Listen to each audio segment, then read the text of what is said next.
como merece labor, me está contento no momento que o presupuesto supletório passa, para sobre trabalhadora também haya pago. E como merece labor, não somente me tem para trabalhadora no setor privado, mas também me tem para trabalhadora no setor público. Pues aí mesmo, nós esperamos com grande entusiasmo, hora que hora chega, que o parlamento se vota no presupuesto supletório, para assim, na maneira corretamente para descrever Brian, ambtenaren, gelijkgestelden, trabalhadores, de fundação há pago com nossa querer com tem direito de budget. Para o que trata reunião, o debate está duro e me quer que também vira rato de próximo semana, quizás lugar um pouquinho mais duro, não para sobre diz para mim o rato track record que me avisa com o tem caso de para mim não tinha caso, não para ter claridade e mas durante a de minha segunda tanda tique sabor na minha colega na conta a pedir reunião pouco sabor de lo que vai vindo de minha banda para agora como você defender mim mesmo, mas então bisa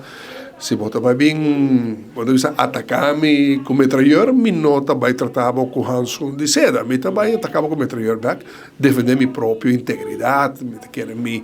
gestão, meu manejo e também para pôr queda por coisas em contexto. O mais importante está que nosso trabalho sigue. Vita aqui na maneira bisa do parlamento,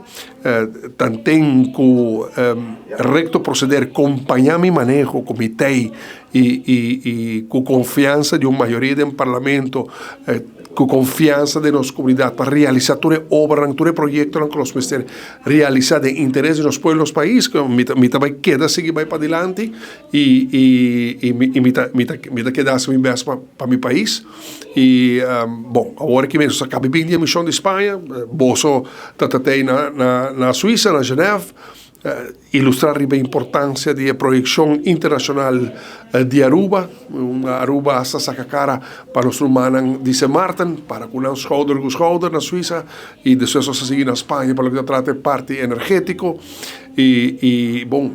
a mim também está futuro brilhante para Aruba, nós temos problemas que nós precisamos atender, dia como você segurar para atender o futuro do país, assuntos do país, que as finanças públicas estão na ordem, vamos ter o povo contento, a gente contento, de caso aqui está tocando agora que pagam pendiente na trabalhadora do governo, na gelijkgestelden corretamente para visa, e esse nós também cumprimos com ele. Nós estamos guardando com grande fervor o momento de votação, e